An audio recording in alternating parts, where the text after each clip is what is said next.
بسم اللہ الرحمن الرحیم۔ السلام علیکم ورحمۃ اللہ وبرکاتہ۔ کیسے ہیں آپ؟ امید کرتا ہوں کہ آپ سب ٹھیک ہوں گے۔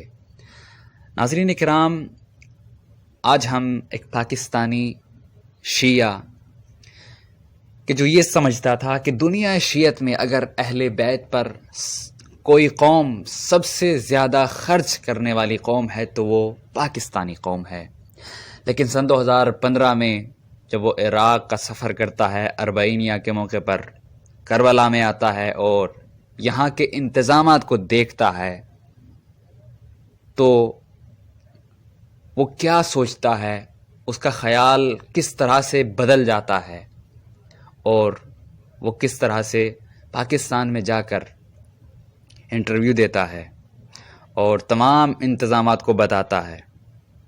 آج ہم آپ کی خدمت میں اس شخص کے، اس زائر کے تخیلات کو بیان کریں گے، تو بنے رہیے ہمارے ساتھ۔ کئی سال پہلے پی ٹی وی کے شو نیلام گھر میں طارق عزیز نے ایک سوال پوچھا تھا کہ وہ کون سی قوم ہے جس کے چند دن کے اخراجات پاکستانی بجٹ سے بھی زیادہ ہیں۔ چند افراد نے مختلف جواب دیے، مگر ایک شخص نے کہا شیعہ۔ طارق عزیز نے تفصیل سے بتایا کہ شیعہ قوم کے ماہ محرم کے اخراجات پاکستانی بجٹ سے بھی زیادہ ہیں۔ مجھے نہیں معلوم کہ اس سوال میں کتنی حقیقت ہے، مگر ایک طویل عرصے تک میں دل میں اکڑ کر چلتا رہا کہ دنیا شیعت میں پاکستانی قوم سب سے زیادہ اہل بیت علیہم السلام پر خرچ کرنے والی قوم ہے۔ اس کے بعد جی نیوز کے کامران خان نے اپنے پروگرام میں ایک مختصر ڈاکومنٹری پیش کی جس کا عنوان تھا ملک بند رہا مگر معیشت کا پہیہ تیزی سے چلتا رہا۔ اس پروگرام میں محرم کے 10 دنوں کا بجٹ پیش کیا گیا، جس میں ہر خرچے کے بارے میں بتایا گیا، جیسے نیاز میں کھانا، شبی کا بنانا، مجالس کے بقیہ اخراجات وغیرہ وغیرہ۔ جب کل اخراجات سامنے رکھے گئے تو وہ سینکڑوں ارب روپے بنا، لیکن اس میں جو قیمت لگائی گئی وہ کم سے کم لگائی گئی تھی، اور وہ قیمت اتنی کم تھی کہ شاید 30 سال پہلے ایسی قیمت ممکن ہو۔ اب اگر اس وقت کی مہنگائی کے حساب سے ہم اس بجٹ کا تخمینہ لگائیں تو بہت زیادہ بن جائے گا۔ اس کے بعد دوسرے نیوز چینلز نے بھی اپنے مطابق اس پر اپنے پروگرام کیے۔ میرا مان بڑھ گیا اور سینہ چوڑا ہو گیا۔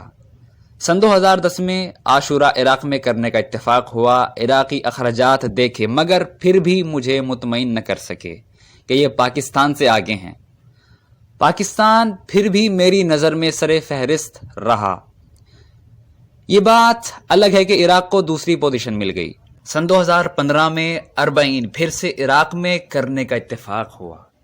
نجف اشرف سے مولا علی علیہ السلام کے روضے کی زیارت کے بعد کربلا کی جانب پیدل سفر شروع کیا، جو کہ 70 سے 80 کلومیٹر ہے۔ جیسے ہی سفر شروع ہوا تو ایک بالکل نئی دنیا نظر آئی۔ اس تمام سفر میں کوئی ایسی جگہ نظر نہیں آئی جہاں کوئی موقف نہ لگا ہو، اور ہر شخص اپنے موقف کے سامنے کھڑا عزاداروں کو پکار رہا تھا کہ مہربانی فرما کر ہمارے موقف میں آ کر کھانا کھا لیجئے۔ کچھ تو ہمیں دیکھ کر ہمارے ساتھ چلنے لگے اور عربی زبان میں کچھ التجا کرنے لگے، کچھ تو واسطہ اور ہاتھ جوڑنے لگے۔ ہمارا سفر 3 دن کا تھا مگر مواقب اس سے بہت پہلے لگ چکے تھے۔ آپ وہ سفر چاہے 2 ہفتوں میں کریں، مگر ان 2 ہفتوں میں آپ کو کبھی بھی ایسی نوبت پیش نہیں آئے گی کہ آپ کو کچھ خریدنا پڑے۔ آپ کو کھانا، پانی، جوس، فروٹ، چائے سب کچھ ملے گا، اور آپ پیسے دینے کے بجائے گویا ان پر احسان کر رہے ہیں کہ آپ نے ان کو اس قابل سمجھا کہ آپ ان کے موقف میں تشریف لائے۔ کھانے سے پہلے اور کھانے کے بعد آپ کے ہاتھ دھلوانے کی ذمہ داری ان کی ہوگی۔ ایک شخص برتن میں پانی لے کر اور دوسرا صابن تولیہ لے کر خادم کی طرح کھڑا ہوگا۔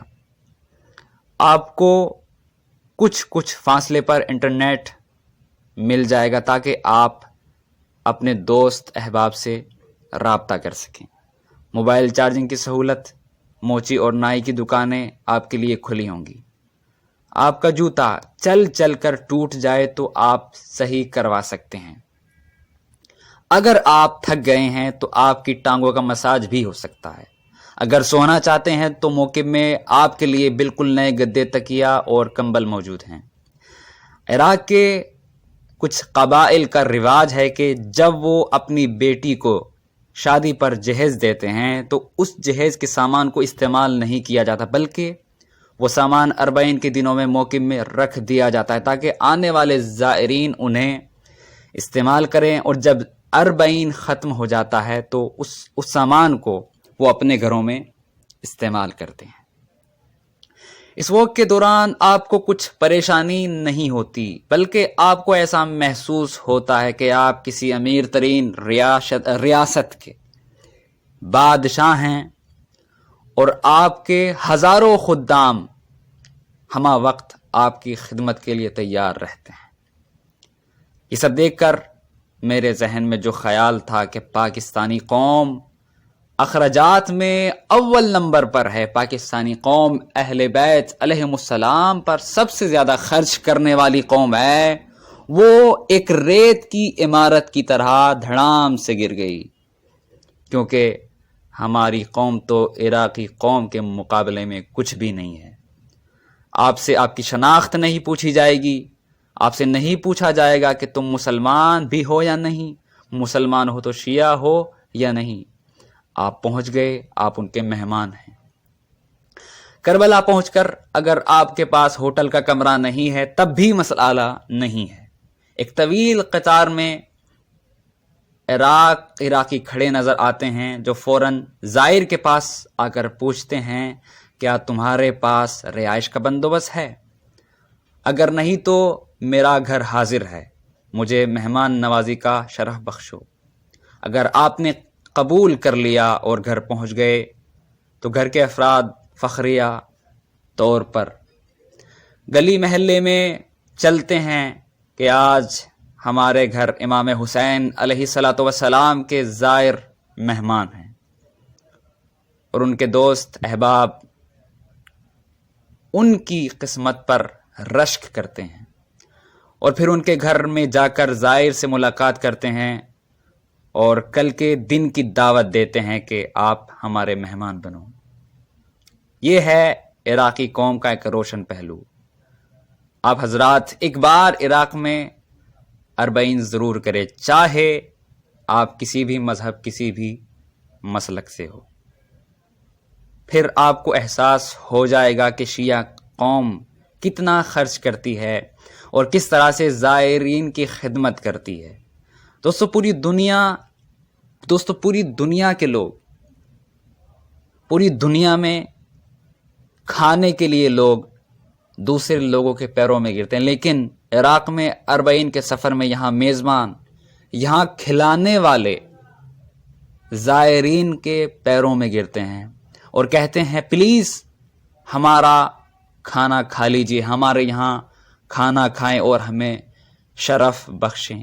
یہ ہے شیعت اور مسلمانوں کا روشن چہرہ جو دنیا کا میڈیا نہیں دکھاتا۔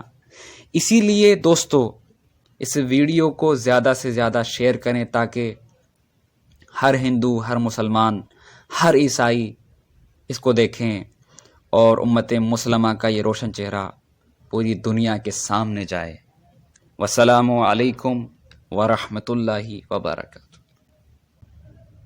بسم اللہ الرحمن الرحیم۔ السلام علیکم ورحمۃ اللہ۔